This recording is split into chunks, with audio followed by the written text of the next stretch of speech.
Well, he's got Kerry Farr in his corner. Kerry Farr knows the boxing game.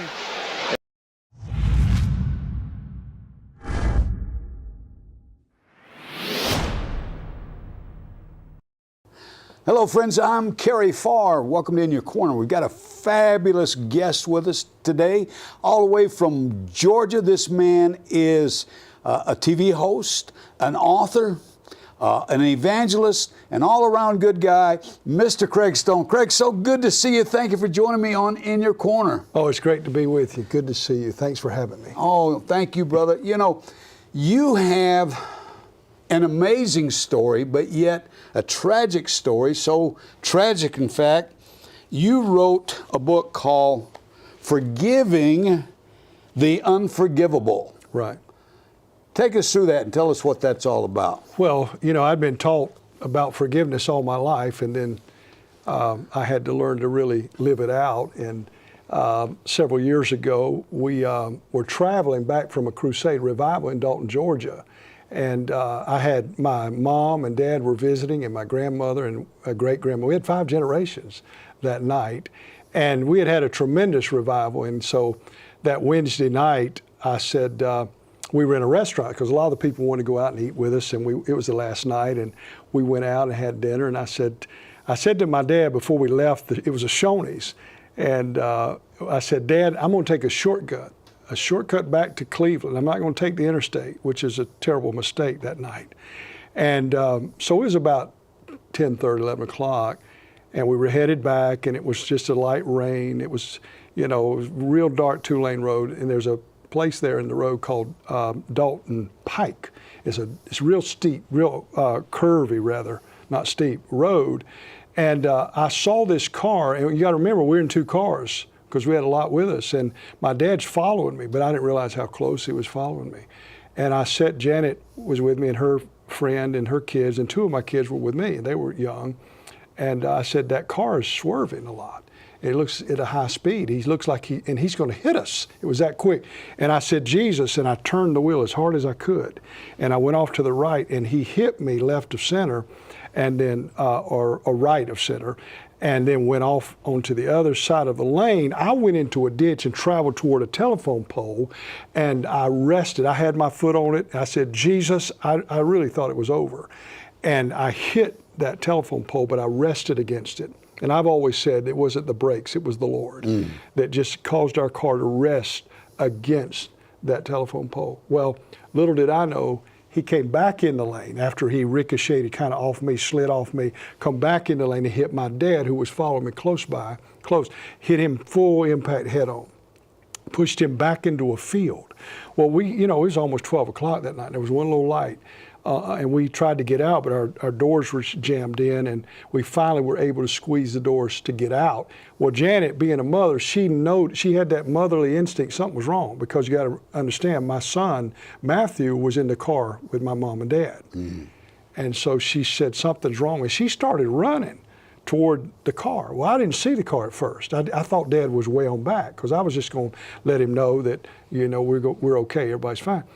And so I started running after her. And our friend Marie kept the kids, and they all got out, and they were all fine. And when we got to the car, it was a mess. And then what I looked in and saw was the worst nightmare that a person could imagine, is seeing your family that you love, just basically almost all of them gone. And my son, we couldn't find him. He was so far in the dash. And my dad was still conscious, and he would say to me, son, get it off me. And I said, Dad, hang on. We're going to get you out. We're going to get you out. And then my grandmother, she was in the back, she was in the middle. She was killed instantly. Well, make a long story short, they lit the place up from Georgia, highway patrols, the paramedics and the fire department, and Tennessee, because we were right there on the Tennessee-Georgia line. And they came and lit that place up like a football field. They had to cut the car, literally the top of the car, to get my family. And Janet, I still believed that everybody was going to be fine. And they would put, like my grandmother, she was on the gurney, but I kept kind of popping her. I called her Mama. I kept popping her in the face, saying, Mama, wake up. Well, she was dead. I didn't know it because the impact had exploded her heart. And my dad, they said later that about every bone in his body was crushed. And he kept saying, son, get it off of me. Well, they got him to the hospital, Erlanger, and Chattanooga. Chattanooga. Yeah. And then they airlifted Matthew to Erlanger. They finally got him out. That's your son. That's my son, Matthew, and he was 10. And so anyway, we got to the hospital, Bradley County Hospital there in Cleveland, but they had taken Dad and Matthew to the hospitals in Chattanooga. And so we're sitting there and in that little cubicle of a room that they put you in, and you know, we're just in shock. But I still thought, Carrie, that everybody was going to be fine. I really did. And I remember the doctor coming in. It was a lady doctor, and I said, Doc, how's my dad? For some reason, I wanted to ask about him first. And she said, Craig, he didn't make it. He died about 35 minutes ago. And my world just fell apart. And then I said, what about my son? And she said, well, he's critical, and we don't know. Right now, we just don't know. Well, later the report come to us that he was brain dead and that he would never recover. And so our world collapsed. And then my grandmother, she told me, my grandmother, who was like a mother to me, she's gone. My great-grandmother lived for 8 weeks. My mother survived. She's in emergency room down the hall. So our world just fell apart. And how many years ago was that? That was 32 years ago. And they told me, excuse me, they told me you need to tell your mother about your dad, your grandmother, because that was her mother. And I said, I don't know. So I went back there and I told her, and it was just terrible. She was all beat up, bruised. Fortunately, Janet and I, we didn't have hardly any bruises and any cuts or anything. It was just, and I felt like it should have killed me instead of my dad, you know, because he hit me first.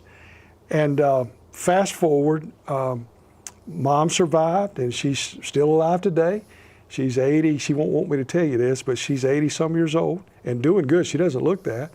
But it was a hard road for me that was ahead of me that I didn't really realize because, you know, I was an evangelist for the church that I represented, and I traveled all over, and I just didn't know how I was going to do that. And then the young man, I found out later, that hit us, Carrie, was drunk.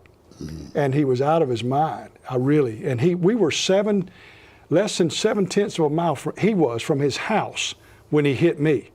Now he came all the way from Chattanooga on Interstate 75 and never swerved, never did anything, never run into anybody, but he hit us, almost home, okay?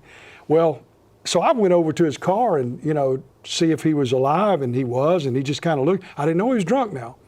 Had I known he was drunk, I'd have probably beat him half to death. I'm sorry, I know I'm a preacher, but forgive me, but anyway. Yeah, you're still human, brother. Yeah, I'm human. And he had an alcohol content that was so high it was out of his mind.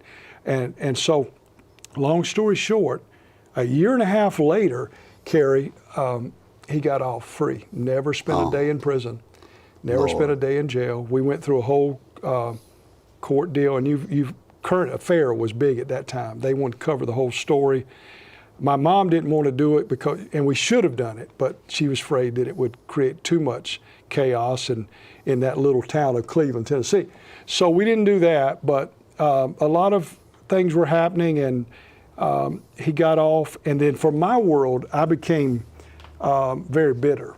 Yeah, how did you and Janet, I mean, I'd rather die 1,000 deaths myself than to see that happen to my child or my family. Yeah, I didn't know what was going to happen, but the point I want to make is Matthew was in intensive care 24/7. He was guarded by a nurse for 3 days. He was in a coma. But the good part is, hundreds of people, and I'm still so grateful today, many of them probably I never knew or never have met many of them. Some of them I did, but they knew us. They lined the halls. They may not be able to do that today, but they did then. And they prayed, and people prayed all over the country in my denomination that I was a part of. And the Church of God, right? In the Church of God denomination in Cleveland. And Carrie, at 2 o'clock on the third night, 2 o'clock in the morning rather, let me get it straight, he opened his eyes as we prayed, he opened his eyes and he looked at the nurse for the first time. Now, they told us he's going to be brain damaged the rest of his life. And he looked at the nurse and he said, "I'm hungry." And he never looked back. Long story short, he was, a year from that time, he was pronounced fine. He had no medical problems to his head. He was a miracle, really. Today he's 43 years old. So he made it. He made it. Well, it was a miracle, Lord. Yeah. Kerry. 43 years old. Praise the Lord. And he's a successful businessman in Charlotte. He's got 6 kids. There ain't nothing wrong with his brain. Or his appetite. So the Lord just completely healed him. And so when people say there's nothing to prayer, oh, you're so wrong. When the others are already dead, and he was near death. Yes. But you had the hallways lined with Christian people. Yes, sir. Yes, knocking on heaven's door, asking absolutely for the Lord to spare him. And I said, "Lord, please let my child live," and He did, and he's a great testimony today. But he never knew much about what happened because he was in a coma. He was out, And when he read the book later, he called me and Janet, and he said, "I never knew what y'all went through." And I'm not here to say that we've gone through more than anybody else. I'm just saying this was a time in our life that was very dark. And so what happened to me as an evangelist, I became bitter when he got off. And So you were not angry at God. You were angry at the drunk that killed I was. Yeah. And then I got angry at God, to be honest with you. And I would go and speak, Kerry, because that's what I did. I didn't do anything else. I was a full-time evangelist. That was our income. And Janet would go with me when she could, and we'd come out of the hotels. Come out of the church service, Kerry, and go back to the hotel. And she was just. I was like just a zombie. I was inside. I was empty. I would go preach because that's what I did. Take care of my family, but inside I was killing. I was hurting, and I was just didn't understand. And I would say, "Lord, I don't get this," and basically, what the Lord, I feel like He said to me, was, I can't bless you and I can't help you until you get past this. I can't bless your ministry and your life until you get past this. And that's when I threw my hands up and said, "Lord, if you'll help me, I'll forgive that boy that killed my family." And that's when the forgiveness process started. Now, it didn't happen overnight, Kerry, but it did start.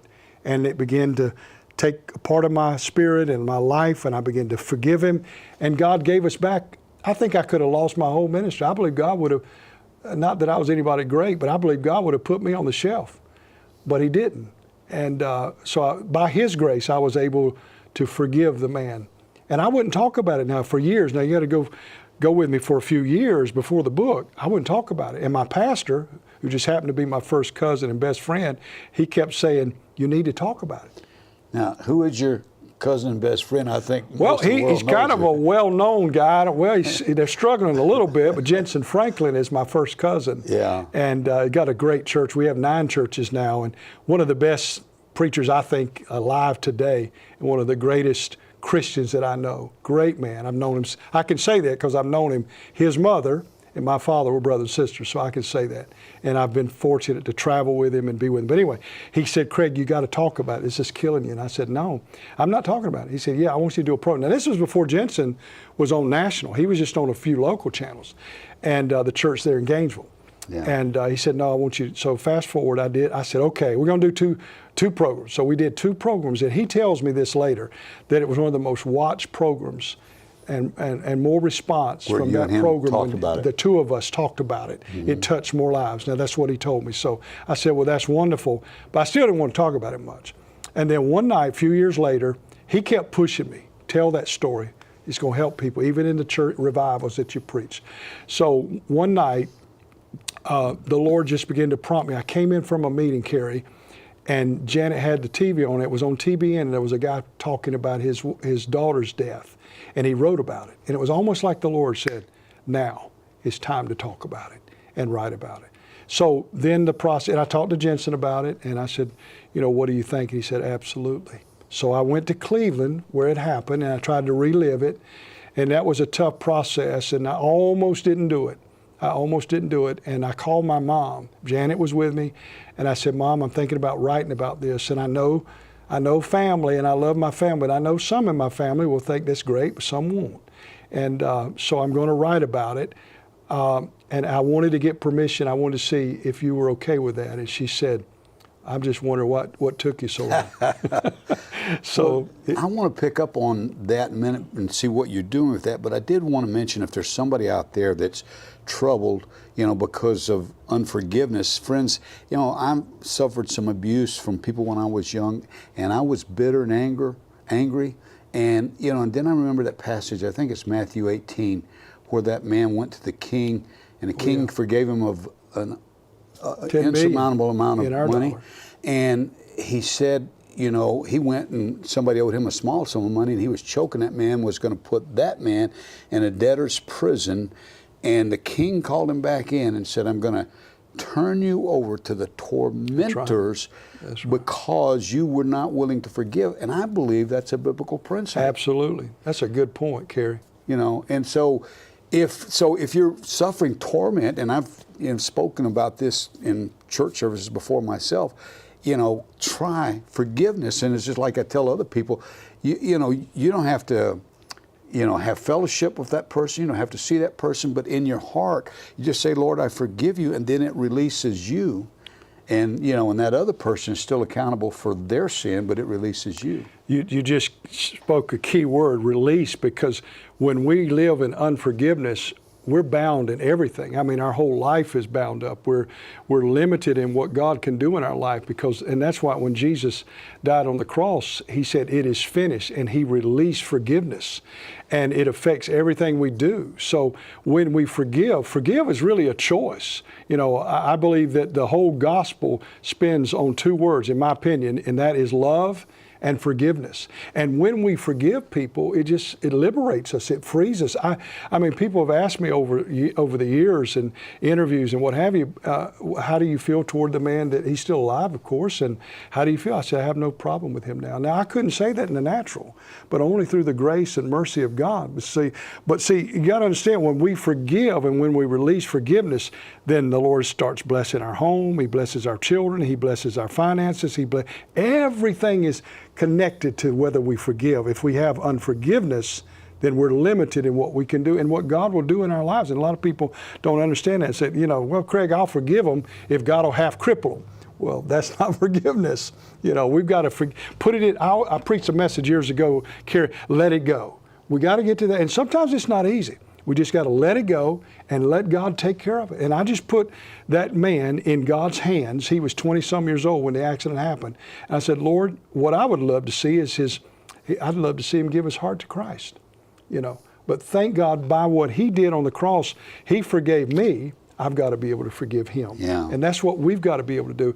When you begin to really forgive people, you're going to live in a freedom that you've never known before. It's amazing. And you've written this book, Forgiving the Unforgivable, Finding Healing and Hope. Where can somebody find this book? Well, they can go on Amazon, or they can go in the bookstores, and now you can just go in there and order it from at Barnes & Noble or Books A Million. But the easiest way to get it is on Amazon now, or our ministry. They can go to craigstone.org, and they can order it there on the website. Well, Craig, you mentioned that we're going to show, a torch, a 3-minute piece that you've got on this book. Mm-hmm. Are you in the process of doing a film on this? They are. They're in the process. Filming, as you know, is a long process, but we do have the trailer ready to view.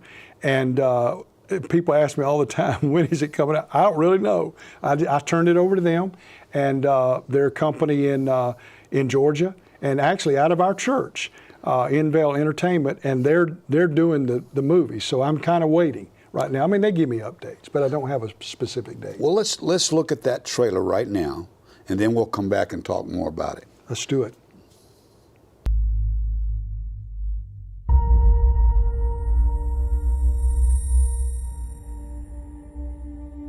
This morning we are following breaking news. Horrible crash. An update from the Sheriff's Department about the devastating wreck last night off of 401 that took the lives of 3 people and seriously injured injured 2 more.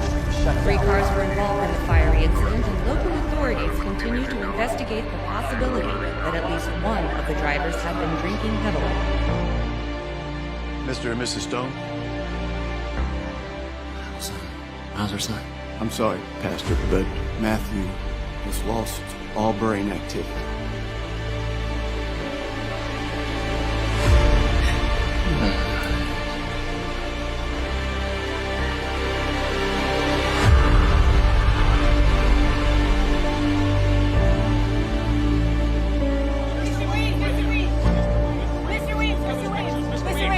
Can you comment on the supposed cover-up of evidence in your client's What I can case? tell you is that Reverend Craig and I are pursuing every lead that we possibly can to get to the truth of what happened that terrible night. Well, sir, what about some of the other... Why won't you tell them? You were there. You saw it. I need your help. I can't. You know he was drunk. You just... Hold on! You need to testify. I will lose my job. How are we supposed to live with this, let alone forgive him?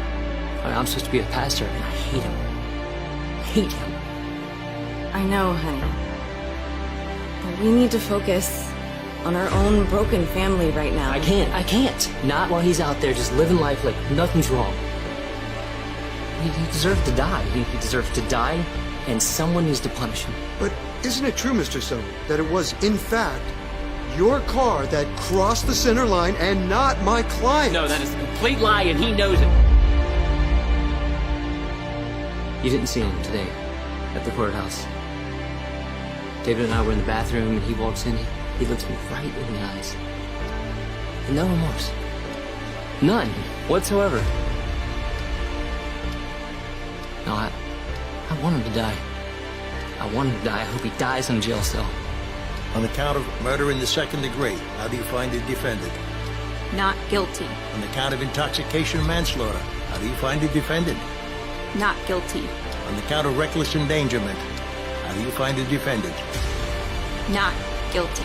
This is ridiculous. He's guilty and you know it. 70 times 7. Turn the other cheek. Love thy neighbor. None of that makes sense right now.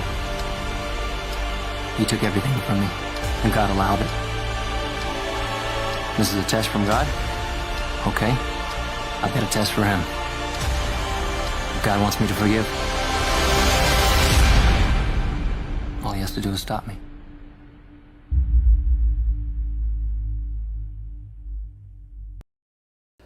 So anyway, Craig, that was an amazing trailer. And so you've got a group in Georgia. Are they doing like a film or are they doing like a documentary? No, it's going by that book right there. Okay. They're taking the story. When you see the trailer, Carrie, you're going to see it.